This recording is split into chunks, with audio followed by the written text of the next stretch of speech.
We saw previously that fat tissue is much more than simply a storage place for the excess calories, being a highly active metabolic and endocrine organ as well. In obese and overweight individuals, dying adipocytes cause a continuous low-grade inflammation. This chronic inflammatory state is correlated to a whole range of disorders, including metabolic syndrome, cardiovascular disease, type 2 diabetes, stroke, certain types of cancer, non-alcoholic fatty liver disease, arthritis, kidney disease, respiratory diseases, and many others. As obesity progresses, the adipose tissue undergoes significant changes. The left part of the slide shows how healthy adipose tissue looks like. The bulk of the adipose tissue is made up by adipocytes. In addition to that, there are small blood vessels and immune cells as well. Macrophages in healthy adipose tissue are in M2 or alternatively activated state. Healthy adipose tissue produces anti-inflammatory adipokines such as adiponectin. This functional adipose tissue can be seen on the right. It shows a typical crown-like structure. Dying adipocytes are surrounded by macrophages and T cells.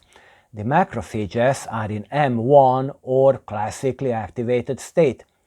The distinct role of macrophages in the immune system is engulfing and digesting damaged or dead cells.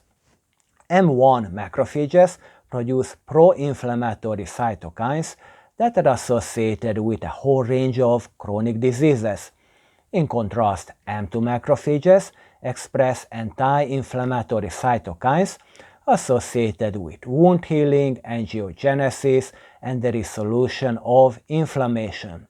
Let's see the most important adipokines produced by this functional adipose tissue. The discovery of leptin in 1994 caused great excitement that the treatment of obesity had been finally found. Over-optimistically, the newly discovered hormone was named leptin after the Greek word leptos, that means thin. Leptin is secreted by white adipose tissue, and leptin levels are positively correlated with the amount of body fat. Leptin plays an important role in the regulation of food intake. It is widely known as the satiety hormone. Since leptin suppresses appetite, there were several attempts to treat obesity with leptin. Let me tell you a classic example.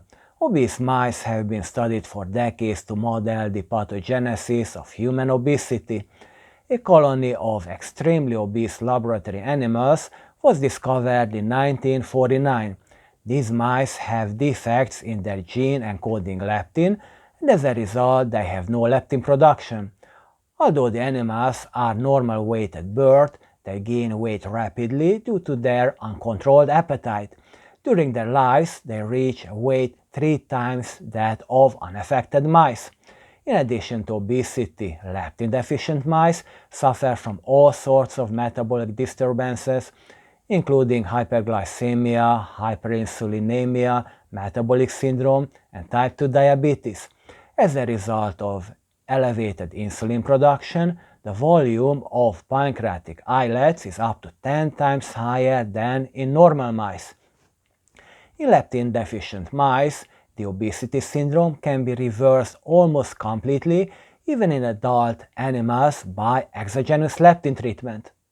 Based on the results of animal studies, several attempts were made to treat obesity with leptin replacement therapy in humans.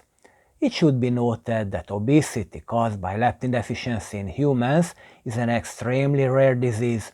A paper from 2010 identified 20 cases in total of congenital leptin deficiency worldwide. Let me tell you an example. Conjoined twins, also known as Siamese twins, are a very rare phenomenon. Only 1 in every 189,000 births results in conjoined twins. Although the odds of being born as Siamese twins are negligible, this is even 2,000 times more likely than being obese caused by leptin deficiency. In those extremely rare cases where obesity was caused by leptin deficiency, impressive results were achieved by putting patients on exogenous leptin treatment. For example, after 18 months of treatment, one group showed a drastic change in the participants' body mass index. The mean BMI went down from 51.2 to 26.9 kilograms per meter squared. Once again, leptin replacement therapy cures leptin deficiency only, but it is not suitable to treat common obesity. Leptin is secreted by the adipose tissue, and the leptin levels are positively correlated with the amount of body fat. In other words, obese people don't really suffer from leptin deficiency, but typically have high leptin levels. Following the pattern of insulin resistance, obese people also tend to develop leptin resistance as a result of elevated leptin levels. As obesity progresses, the levels of circulating leptin gradually increase. Elevated leptin levels reduce leptin sensitivity. Impaired leptin sensitivity is associated with weight gain, worsened glucose tolerance, and reduced insulin sensitivity. All the conventional leptin therapies focus on administering exogenous leptin. In 2019, an interesting study was published in the Journal of Cell Metabolism. Instead of applying leptin replacement therapy, researchers did just the opposite thing. They reduced the level of circulating leptin in mice through applying leptin-neutralizing antibodies. As a result of low leptin levels, the degree of the body's leptin sensitivity and insulin sensitivity had significantly improved. Leptin's physiological role, however, is not limited to the regulation of food intake only. It has other functions as well.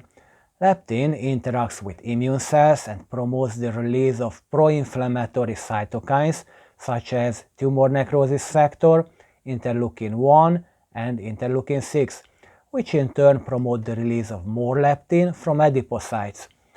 High leptin levels promote inflammation and stimulate the expansion of effector T cells and limit the proliferation of regulatory T cells. Besides these factors, there are several other adipokines as well that are associated with inflammation. We should mention resistin, which was named for its ability to interfere with insulin's action. In addition to insulin resistance and diabetes, resistin is also associated with a whole range of disorders, including cardiovascular disease, stroke, non-alcoholic fatty liver disease, autoimmune disease, kidney disease, and asthma. This chart summarizes the most common cytokines secreted by the adipose tissue. These adipokines have either pro-inflammatory or anti-inflammatory effects, and their balance is crucial in maintaining homeostasis. Obesity leads to dysfunctional adipose tissue, resulting in an adipokine imbalance, ultimately causing a low-grade chronic inflammatory state. In this chapter, we have examined how dysfunctional adipose tissue is linked to the development of many non-communicable chronic diseases. In the following lectures, we will examine the connection between obesity and infectious respiratory diseases.